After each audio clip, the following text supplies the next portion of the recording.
Studies show that most people abandon their New Year's resolutions within the first few weeks, not because they lack willpower, but because they rely on motivation instead of systems. Think about your life right now. Are you busy, or are you productive? There's a massive difference. Most people are just running in place, exhausted, but still in the same spot they were last year. What if I told you that greatness isn't a giant leap, but a series of 101 tiny, microscopic shifts in your daily DNA? Today, we're breaking the cycle of almost and not yet. Welcome to Nono Life Lessons, where we distill the wisdom of the world's best sellers into actionable steps. We live in an era of inspiration porn.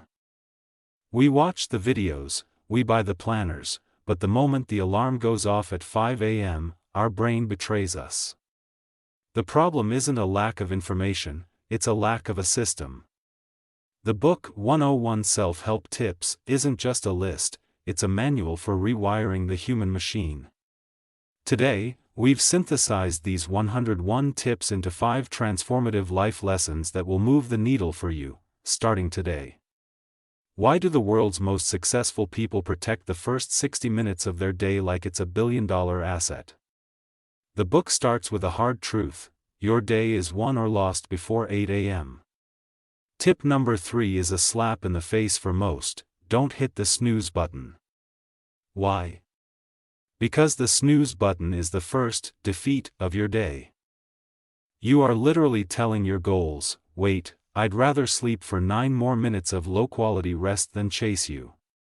But it's not just about waking up, it's about the morning routine. A routine isn't a cage, it's a launch pad. When you have a set schedule, exercise, a real breakfast, and positive self-talk, you remove decision fatigue. You don't have to think about being great, you just follow the script. Takeaway: stop negotiating with your alarm clock. Negotiate with your future self instead. Did you know that multitasking can actually lower your IQ by 10 points? It's the same effect as losing a night's sleep.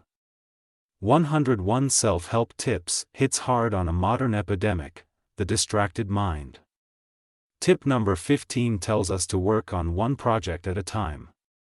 We've been lied to. We think multitasking is a superpower.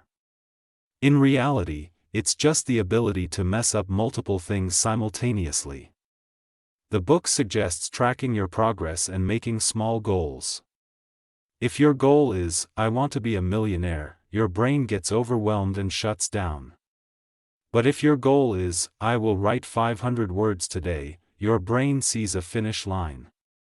Discipline is simply the art of keeping the promises you made to yourself.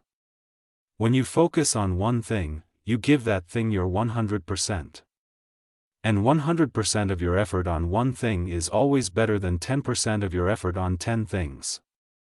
What if you could find an extra 10 hours a week without quitting your job or losing sleep? Time is the only currency you can't earn back.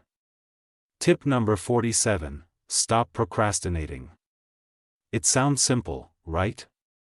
But procrastination is actually a form of stress management. We avoid the task because we fear the outcome. The book offers a brilliant tactical solution: use a to-do list and stop wasting time on low-value activities.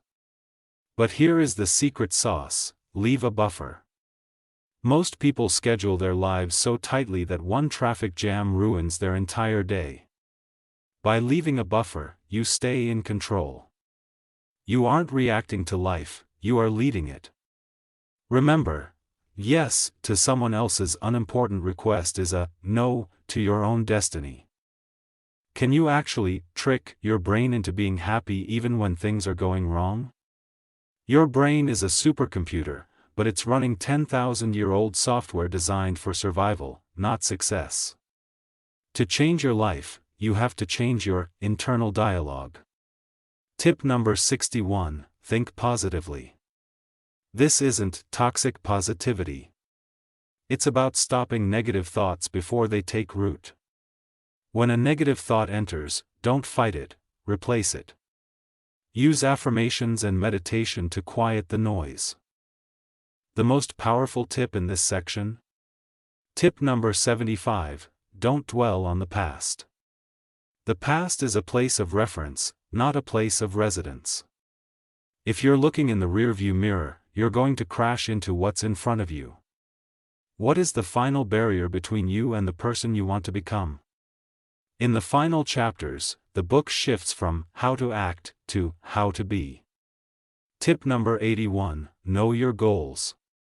If you don't know where you're going, any road will get you there, and usually, it's a road to nowhere. You need to be persistent. Success is rarely a straight line. It's a jagged, ugly, painful curve. But if you visualize your success and don't give up, the curve eventually turns upward. The final tip of the book. Tip number 101 is the most important: don't settle. Most people stop when they are comfortable. But comfort is the enemy of greatness. Don't settle for a life that is less than the one you are capable of living. 101 tips. It sounds like a lot. But you don't need 101. You just need one. One tip to start today. Maybe it's not hitting snooze tomorrow morning. Maybe it's writing down your top 3 goals before you go to bed tonight.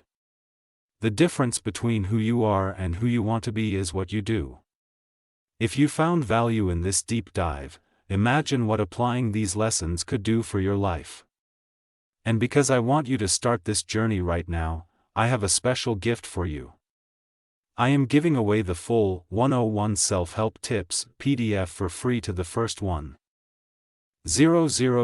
people who click the link in the description.